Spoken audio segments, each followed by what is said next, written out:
Bem-vindos ao Nativos Digitais. Os videojogos não são uma brincadeira de crianças. Valem mais do que a grande indústria de cinema de Hollywood e já são considerados por muitos como uma arte.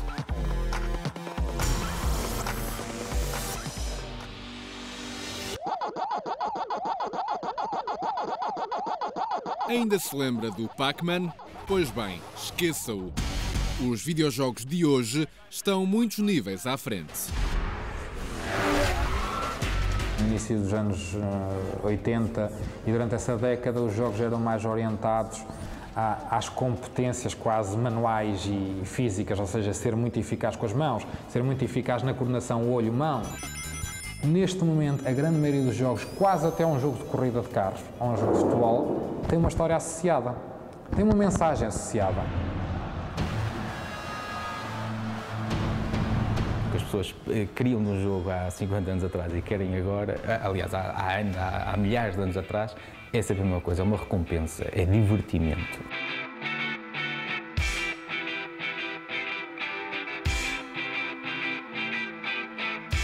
Mas os jogos estão a ficar sérios. Os serious games basicamente são a tendência atual dos jogos não comerciais, digamos assim. São jogos que de alguma forma pegaram numa coisa que nós já tínhamos esquecido, que era o edutainment. Ou seja, o edutainment era algo que apareceu nos anos 90 e que fazia a fusão entre educação e entretenimento. Por acaso conheço o caso particular da BMW, que tinha aplicações de formação, que têm a ver com uma série de elementos gráficos, em que depois os empregados começaram a achar piada à aplicação, que não era para ser um jogo, era para ser uma aplicação, e começaram a achar piada àquilo e começaram a jogar. E a partir daí, deixa de ser uma aplicação e passa a ser um jogo. Em termos de passagem de conhecimento a alguém, está dentro de uma área que nós consideramos a área da simulação, que é a área em que, por exemplo, os pilotos de aviação treinam. Os pilotos não vão pilotar nos dias de hoje, já não vão pilotar um avião sem antes passar por um simulador que não é mais do que um jogo de pilotar aviões. Do jornalismo à publicidade, passando por áreas como a saúde e as causas sociais, os videojogos estão a ser usados como ferramentas de comunicação eficazes. A vertente dos advert games, isto é, os jogos que são criados já no seu ponto de partida como um jogo para servir uma estratégia publicitária. Por exemplo, havia um da Coca-Cola em que tinha que se eliminar as letras Pepsi e ao terminar de eliminar essas letras aparecia Coke Queens. Já não se trata de colocar marcas nos painéis de uma corrida de carros ou nos outdoors de uma cidade virtual. Veja a BMW. Conduzir um M3 está à distância de um download. É uma boa forma de comunicar no sentido em que ela tem uma dimensão que as artes anteriores ou os média anteriores não tinham, que é a dimensão da interatividade. As vantagens são poder não só alargar o tempo de presença com o consumidor e, portanto, potencialmente conseguir captar mais a sua atenção, mas sobretudo o seu envolvimento. Se o jogo estiver bem construído, eu posso interagir com os conteúdos do jogo e a minha interação vai permitir aumentar a minha retenção da informação. Um caso que foi bastante falado há alguns anos foi o caso, por exemplo, do Exército dos Estados Unidos, que criou um jogo de guerra obviamente direcionado para o seu target, para promover o recrutamento. Portanto, tinham falta. E um fator interessante é que se verificou que 30% dos jogadores acabaram por consultar o site de recrutamento. Quer saber quais as implicações de um orçamento de Estado? Então jogue. Quando eu estou a cortar ao Ministério da Educação, ao lado aparece-me uma janelinha que me diz acabou de fechar 120 escolas primárias e eu tenho uma noção instantânea dos problemas que estão associados a este tipo de atividade.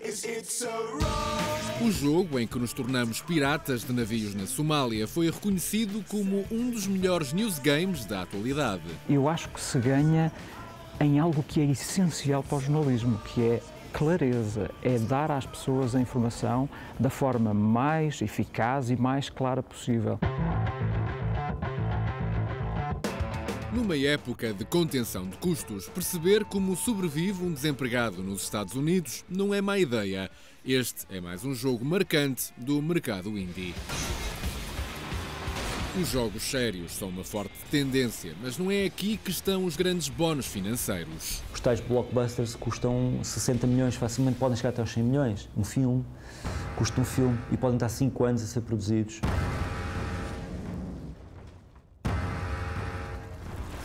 A indústria dos videojogos é multimilionária. Há 4 anos ultrapassou o volume de negócios do cinema de Hollywood.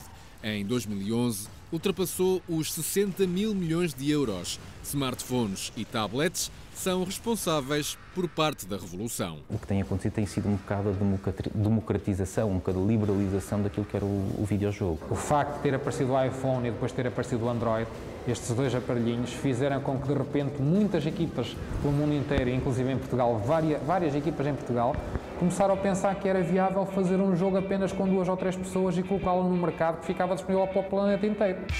Nos últimos 3 anos a produção explodiu mesmo. As pessoas não se limitam, as pessoas são capazes de falar de coisas tão simples como fazer um jogo para a namorada.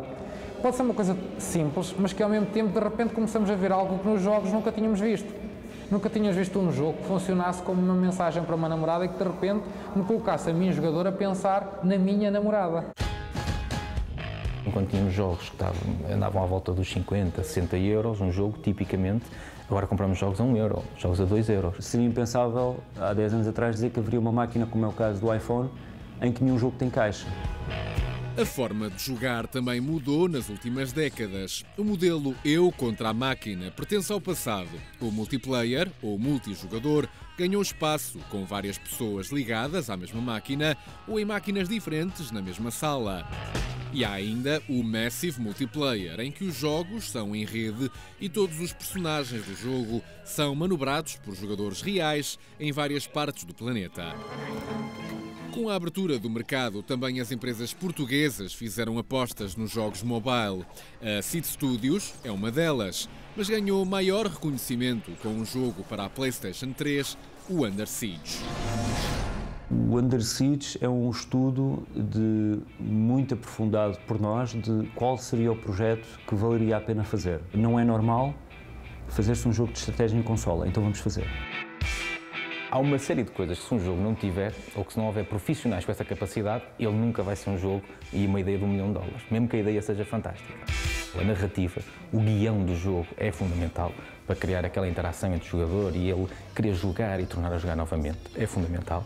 Uma componente muito importante é o som, ok? Cada gente que é uma componente que é muitas vezes descurada, mas é fundamental. Fazer um jogo exige, no mínimo, 2 pessoas, um programador e um designer. Em Portugal, existem apenas 2 cursos superiores para esta área. Nos últimos 2 anos, produzimos mais de 50 jogos. Isto pode parecer pouco, mas se olharmos para os últimos 25 anos, isto corresponde a quase 40% de toda a produção em 25 anos. E mesmo empresas internacionais têm vindo para cá e abrir estúdios. Por exemplo, a Miniclip abriu estúdios em Lisboa, do ponto de vista de desenvolvimento de jogos para o seu segmento mobile, e a própria Gameloft também abriu recentemente, há coisa de 1 ano, julgo eu, também estúdios em Lisboa para desenvolvimento de jogos internos. A grande dificuldade é o facto de em Portugal não haver histórico de produção de videojogos, ou seja, como nós não temos um passado de criação de videojogos, as empresas lá fora, as editoras, as distribuidoras, têm uma grande dificuldade em perceber como é que daqui pode sair alguma coisa que valha a pena.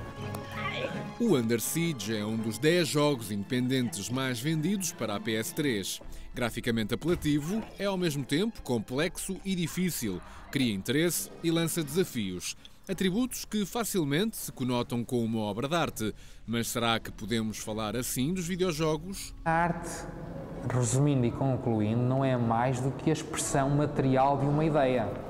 E ela pode ser expressa desde um bocado de madeira até um jogo eletrónico. Temos museus que fazem exposições de videojogos, museus muito importantes, temos prémios como os BAFTA que premiam videojogos. Há jogos que declaradamente nos últimos anos assumiram o patamar da arte para quase todas as pessoas que estão no meio. Um deles é um jogo de 2001 que se chama Ico, que é um pequeno rapaz que viaja num castelo com uma rapariga e tem que sair do castelo, mas tem que ajudar a rapariga a sair do castelo. Há toda uma construção e identificação da minha parte para com aquele personagem e para com a relação dele com aquela rapariga. Tal como a banda desenhada nos anos 50, os videojogos sofrem ainda de algum preconceito artístico e moral. Mas no mundo digital, eles já ocupam um papel de comunicação incontornável.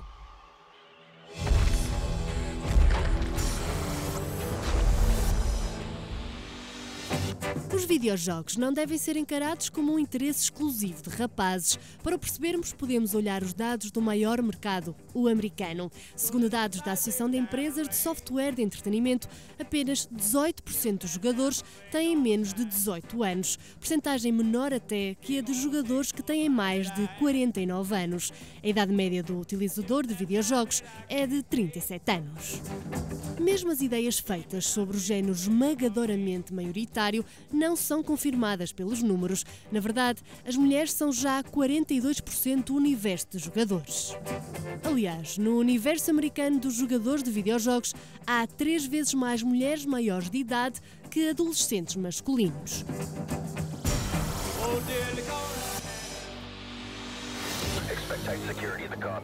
Os videojogos ocupam um espaço importante na vida da maioria das crianças, mas será que jogam tempo a mais? E quais os jogos mais adequados para cada faixa etária? O booklet Videojogos, Saltar para Outro Nível, ajuda a encontrar respostas. O objetivo era dar pistas aos pais, aos professores, a quem tem uma função educativa, para ajudar neste processo de mediação. Nem todos os jogos serão adequados para o seu filho. Existe um sistema europeu de classificação, o PEGI, a que deve estar atento. Nós fizemos até um exercício muito interessante, que é pedir às crianças que se imaginassem no papel de criadores de jogos. E o que nós verificamos é que elas não conseguiram sair muito dos jogos violentos, porque é a realidade deles, digamos, o tipo de jogo que eles jogam. Por isso é que a variedade pode ser positiva para nós termos outras ideias. Tirar as consolas dos quartos dos mais pequenos e levá-las para espaços comuns da casa é fundamental para um melhor controle pedagógico. Jogar com as crianças, isso é uma forma também de estabelecer alguns laços, decidir o tempo de jogo, apesar de aqui não ser fácil de dizermos são 30 minutos, porque queremos jogar o nível até ao fim e perceber que um jogo, o tempo de jogo, não é a mesma coisa que uma série televisiva, etc. Neste booklet, desenvolvido por uma equipa da Universidade do Minho, aborda-se outro tema incontornável. Será que os videojogos violentos tornam as crianças violentas? Essa passagem não é automática de todo, porque, caso contrário, eu imagino que se um de nós jogasse agora um jogo violento ou visse um filme violento, não sairia daqui para ir matar alguém lá fora. Isto terá a ver com o contexto da própria pessoa. E às vezes o jogo é, de facto, a gota de água para fazer o copo transbordar, mas isso tem a ver com a experiência da própria pessoa.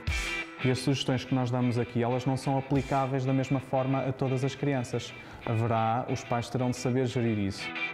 Ouvir o que as crianças pensam dos videojogos é outro dos conselhos deixados neste booklet, que está disponível online.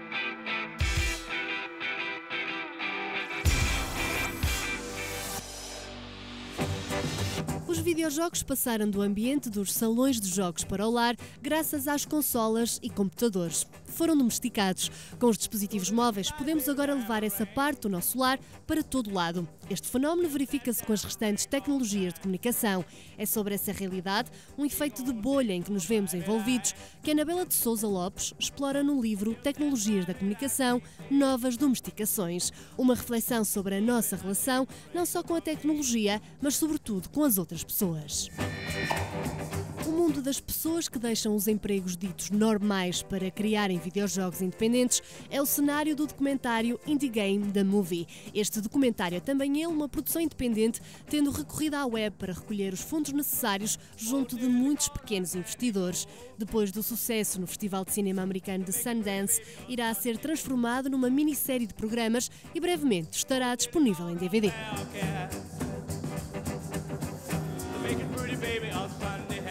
É tudo por hoje. O Magazine de Média da RTP2 regressa na próxima semana. Pode manter-se ligado ao Nativos Digitais em rtp.pt, foroldideias.com e em facebook.com/nativosdigitais.